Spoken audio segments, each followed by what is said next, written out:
So everybody wants to be in business for themselves, and the issue is, what do you really need to go into business? First of all, everybody has the American dream. They want to own their own business. They want to be an entrepreneur. They want to own. They want to grow. You need three things. You need a good lawyer. Why do you need that? Because you need to know legally how to set things up. Should you be an LLC? Should you be a subchapter S? Should you be a C corporation? Should you be a partner? Don't go in business with anybody unless you put it in writing. I have a saying, in partnerships, you inherit their enemies and never their friends. So be very careful with partnerships. The other thing is you need a good CPA, because whenever we start a business, we want to get some advice because we want to project what's your potential revenue. What do you think the gross sales are going to be every day, every month, every year? So they may tell us, well, we'll start out as a sole proprietorship, and then maybe in a year from now we'll do a sub-S corporation, or we'll do an LLC. Whatever it may be, they're very important. And the next thing is how to develop a banking relationship. Who is it? So I always have a good CPA or suggestions of good CPAs to go to. No self-gain for me, just to try to help the client. And several banking relationships. I give them 2 or 3 names. I say, go see this person, that bank, this person. You develop whomever you want. You have to be comfortable with that person. And I basically become the captain of the ship.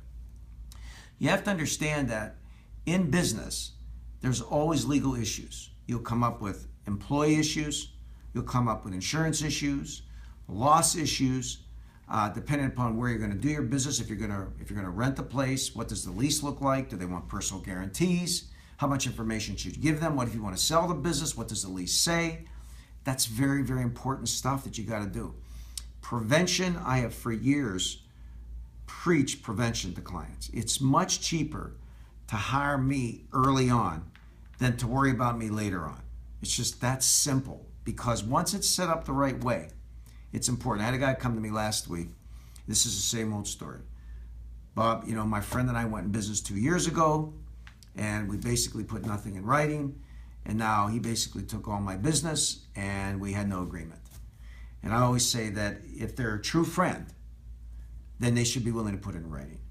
And if they're not willing to put it in writing, you better walk away as quickly as possible, because you will lose your friendship over money. When people's bellies have wrinkles in them, they're willing to do anything. But once the wrinkles go away because they're making money, things change.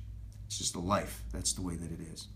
So I think it's important to understand that being in business is wonderful, but if you've never been in a restaurant business, don't think you just go up in a restaurant and be successful. 2 of the biggest reasons why businesses fail: they're undercapitalized, they don't have enough money, or people go through all of their own money instead of having borrowing power to get an SBA loan or otherwise to do the business. You never use your own money when you start a business. And 2, they've never been in a business before. I want to open up a restaurant. Really? Other than cooking in your home, what experience do you have opening up a restaurant? None. You better keep cooking in the kitchen, okay? Now, that's not trying to discourage people from following their dreams, but there's ways of doing it. I tell people a good attorney is an attorney and counselor at law. 90% of what I do is counsel. 10% is legal. The legal is easy. It's keeping all you guys in check. You drive me nuts. I don't want to come in today. 3 years ago, she came to me. She worked for somebody. They had a covenant not to compete in the business. I said, be careful, and went someplace else, got herself in a lawsuit, and now she comes to me 3 years later and said, I should have listened. I mean, if you're coming to see me, guys, I'm not going to lie to you. I'm going to tell you the truth. You may not like what you hear, but you don't necessarily have to like what you hear, but you have to believe what I say. I mean, that's just the way it is. I got no reason to lie to you. Again, the American dream is important. Being in business is important, but do it the right way. Understand, if you form a partnership agreement, what is your responsibilities, what are your partner's responsibilities. If you do an LLC, a limited liability company, we do an operating agreement. Are you a managing member or a member? What's your responsibilities? What's the other person's responsibilities? These are common things. Don't do it yourself. Oh, I could go online and get the agreement. Really? You know how many people come to me and show me this agreement and they signed it? You're paying me to explain the legal consequences of things that you sign. I go through with people that buy homes, people that sign commercial leases. It's crazy. I'm saying, dear God, you got to think before you move. I mean, this is not rocket science here. Pay a little up front for a lot to gain on the back end, guys. That's the bottom line.